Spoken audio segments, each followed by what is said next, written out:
Alors que nous célébrons cette libération, nous rendons hommage aux jeunes hommes et femmes du Front patriotique rwandais et de l'armée patriotique rwandaise qui ont tout donné. Beaucoup ont payé le sacrifice ultime pour arrêter le génocide et libérer notre pays. Distinguished guests, as a nation, we own that dark past and all its mistakes.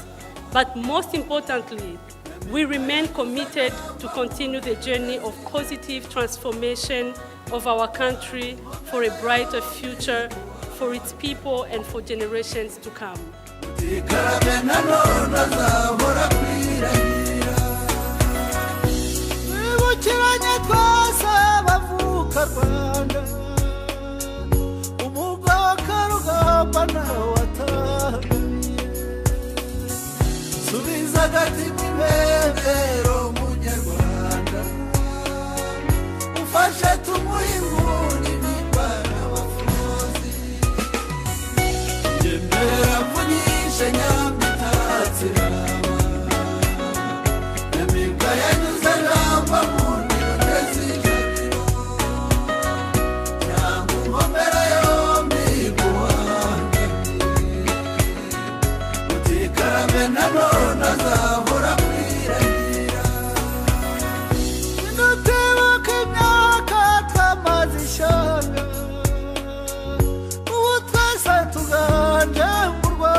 Welcome.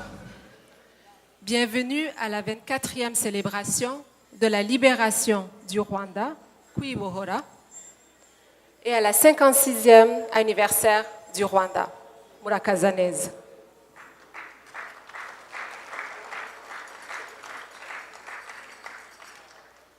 Sans plus tarder, de vous lever afin que nous saluions ensemble l'hymne national du Rwanda.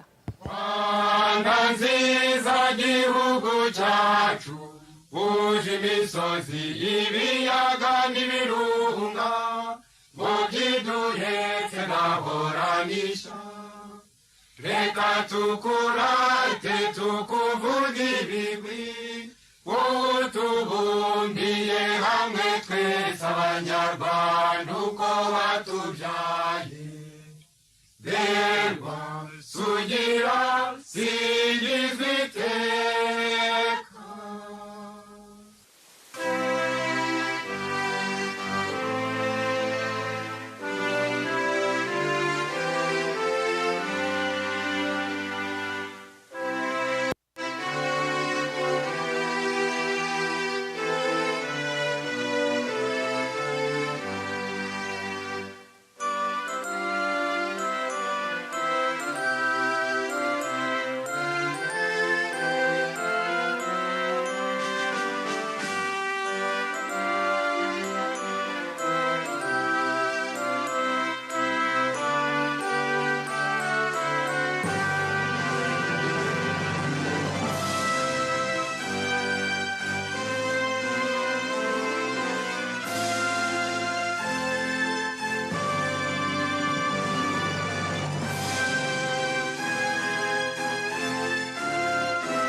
nimwumve ibyiza by'u Rwanda mama, imirambi myiza y'iwacu shenge, amata batemba adatemba we, ibibaya bikina inyange ku mugoroba, inyana zitashye mama, nimwumve ibyiza by'u Rwanda mama, ibiyaga byiza by'iwacu shenge, hari ikivuna cyohawe, muhazi yo mu Buganza we, niho banzi burera abana mahama, nimwumve ibyiza by'u Rwanda mama, mu biyaga hari kabwiragenge.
Director General for Eastern and Southern Africa at Global Affairs Canada, Excellencies, High Commissioners and Ambassadors, members of the Diplomatic Corps, leaders of Rwandan communities in Canada, represented here by the President of the Rwandan community in Canada at the global level, Mr. Joachim Mutezinare, friends of Rwanda, dear compatriots, distinguished guests, ladies and gentlemen. Je suis très heureuse de vous accueillir tous ce soir alors que nous célébrons notre journée nationale. 2018 marque le 24e anniversaire de la libération du Rwanda, Kwibohora, comme on le dit dans notre langue maternelle. Cette occasion, qui est célébrée le 4 juillet de chaque année, nous rappelle notre sombre histoire, marquée par des politiques de haine, de divisionnisme, de discrimination, de meurtre et pire encore, le génocide de 1994 contre les Tutsis, qui a coûté la vie à plus d'1 million de vies innocentes. Alors que nous célébrons cette libération, nous rendons hommage aux jeunes hommes et femmes du Front patriotique rwandais et de l'armée patriotique rwandaise qui ont tout donné. Beaucoup ont payé le sacrifice ultime pour arrêter le génocide et libérer notre pays. Distinguished guests, as a nation, we own that dark past and all its mistakes, but most importantly, we remain committed to continue the journey of positive transformation of our country for a brighter future for its people and for generations to come. Today also gives us a good occasion to look back 24 years ago and all the achievements we have realized. While many doubted the capacity of Rwanda to return on the world map, the resilience of our people and the leadership of our country have changed the course of our destiny by rebuilding from the ashes. Excellencies, ladies and gentlemen, Kwibohora, or Liberation, is more than a celebration. It's a time to reflect on our progress so far, reassess ourselves, and redefine strategies to fulfill our vision to become a knowledge-based, service-oriented, and middle-income economy by the year 2020. A lot has been achieved in the past 2 decades or so. I would like to share with you some of the major achievements. On women and politics, women hold 64% of seats in Rwanda's parliament, which is more than any other country in the world.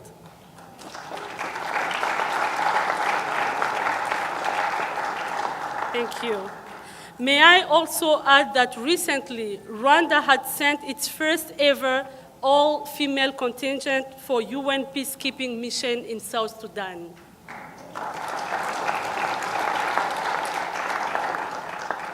On education, with 61% of the population being under the age of 24, the Rwandan government has made education a top priority.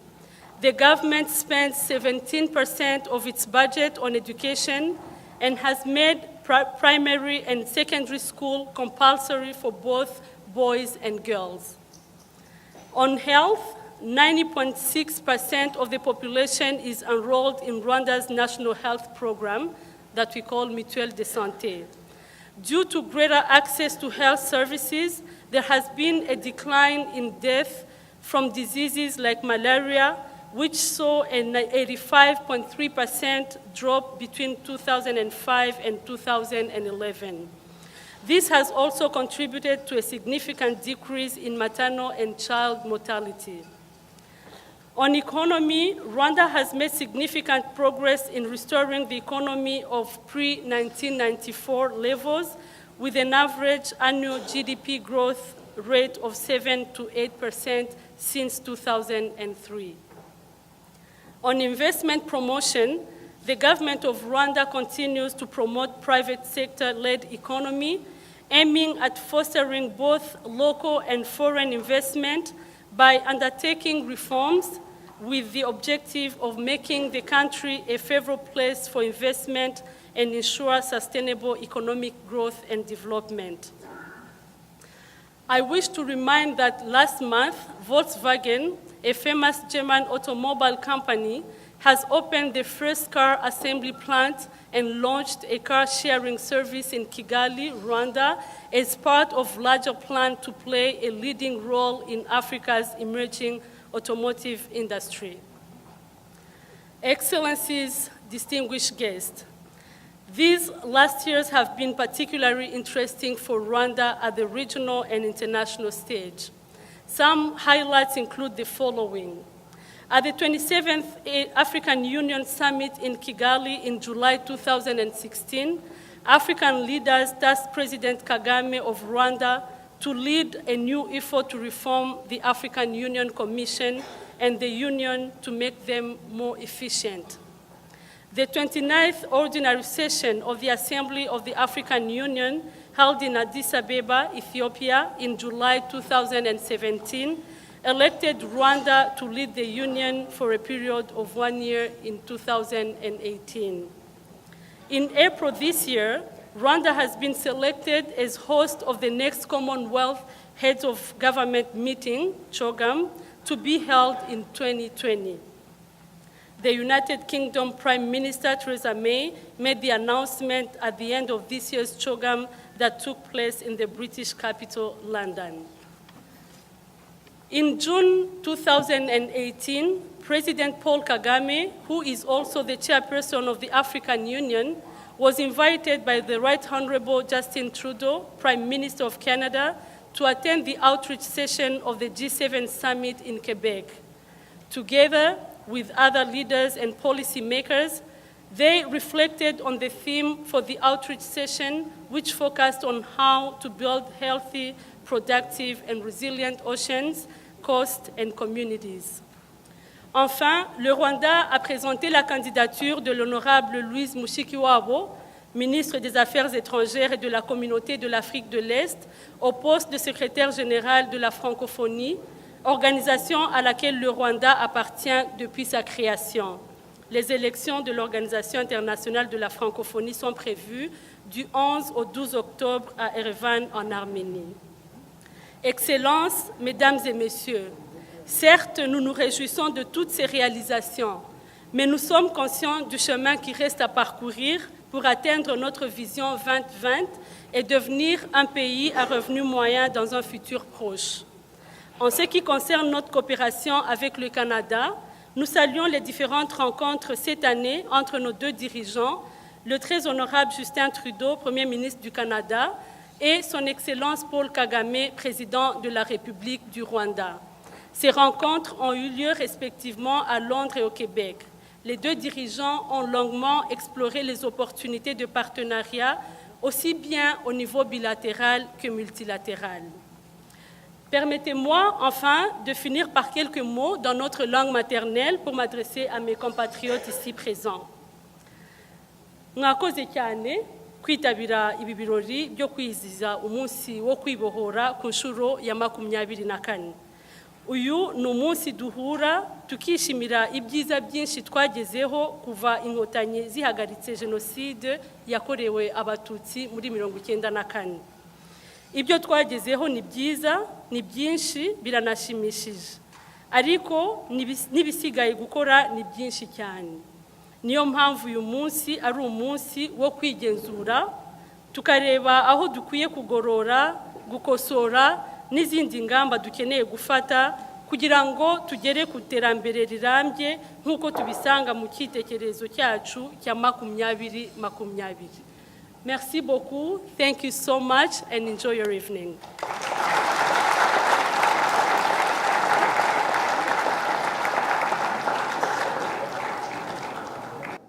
Sans plus tarder, without any further ado, please join me to welcome Monsieur Marc-André Fredette, representative of the Government of Canada.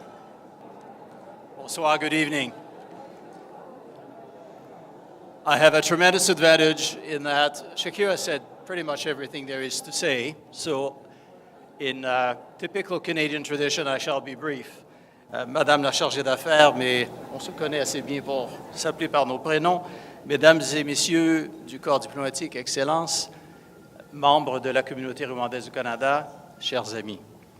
I'd like to begin by thanking the Rwandan High Commission for its warm hospitality this evening and for inviting me to offer a few remarks on behalf of Global Affairs Canada. More than anything, on the occasion of the 56th anniversary of the independence of the country, as well as the 24th anniversary of the liberation, it's a double event we're underlining tonight. I wish to extend to you on behalf of all Canadians our best wishes to you and to all people in the Republic of Rwanda. Canada recognizes the heroism and courage of Rwandans who sacrificed their lives to put an end to the horrors of the genocide, one of the worst tragedies of the past century.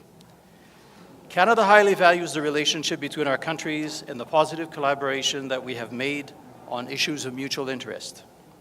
Regular interactions between our countries serve as a foundation for our relations and promote the sharing of ideas and the advancement of common goals, including gender equality as well as peace and prosperity. La plus récente de ces interactions fut en effet l'interaction entre le Premier ministre Trudeau et le président Kagame au sommet du G7 à Charlevoix, où ils se sont entretenus de priorités communes au Canada et au Rwanda. Je suis certain que des opportunités continueront de s'offrir à nous afin de nous permettre d'élargir encore plus notre relation bilatérale. This relationship dates back to Rwanda's independence, but I would even add, before that, people-to-people cooperation between Canadians and Rwandans goes back much before that. Already at that time, our ties were strong in areas such as education, for instance, in the earliest days of the new independent Rwanda. These ties contribute to the development of cultural, social, and economic life in both our countries. We hope to see these ties continue to grow and become stronger. And I have to say, looking at this, indeed, Rwanda is quite remarkable.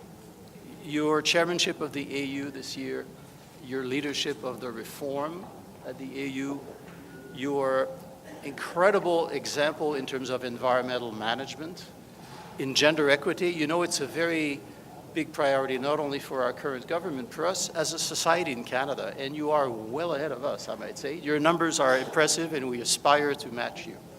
Thank you. Merci.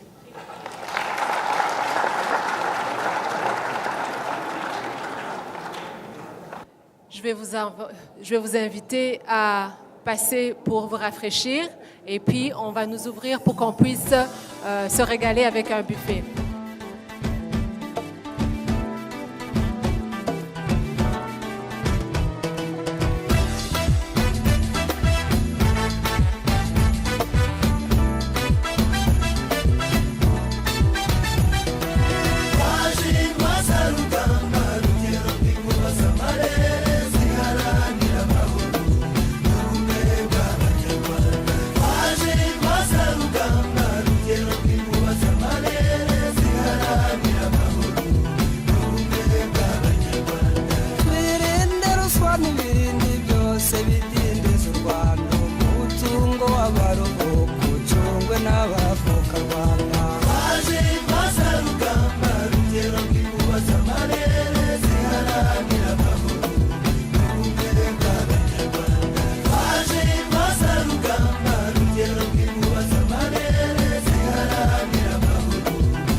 Turinyana we ye shengeza nyana sirata shema mandari we aye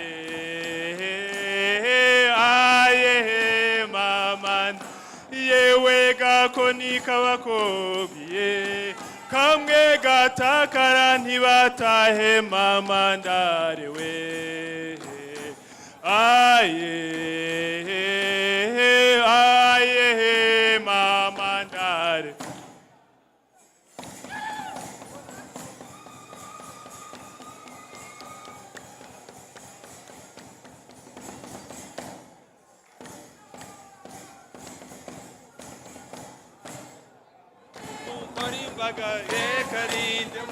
Demwe bakobwe karinde mugenzi ye iye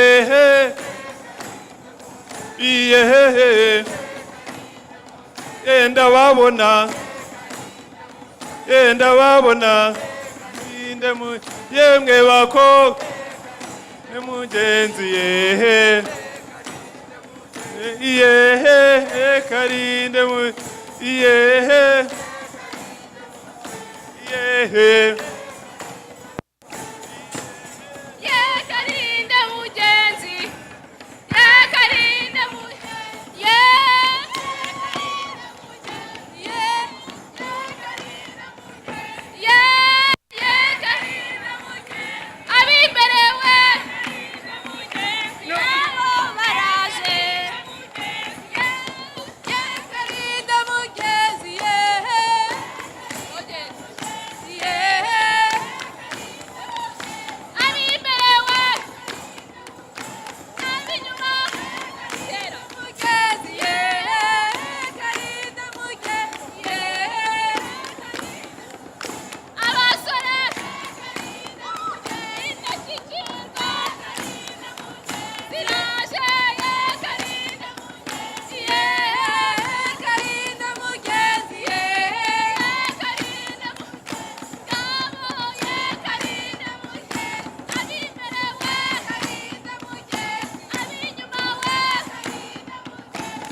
abimberewe ngabo baraje ndababona we ngabo baraje ye ye ye ye ye ye ye ye ye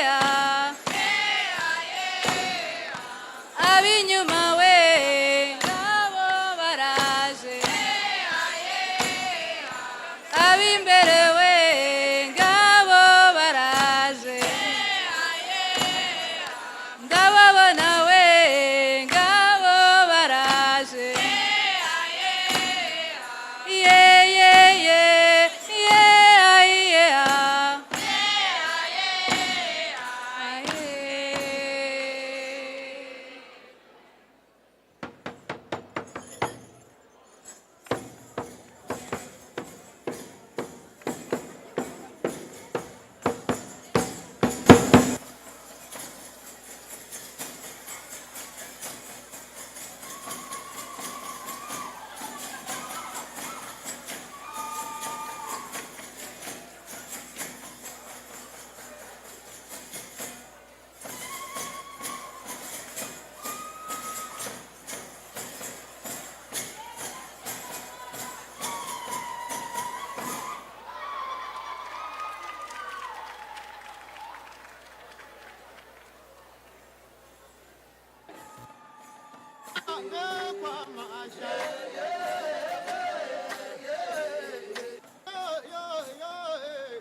Yeah.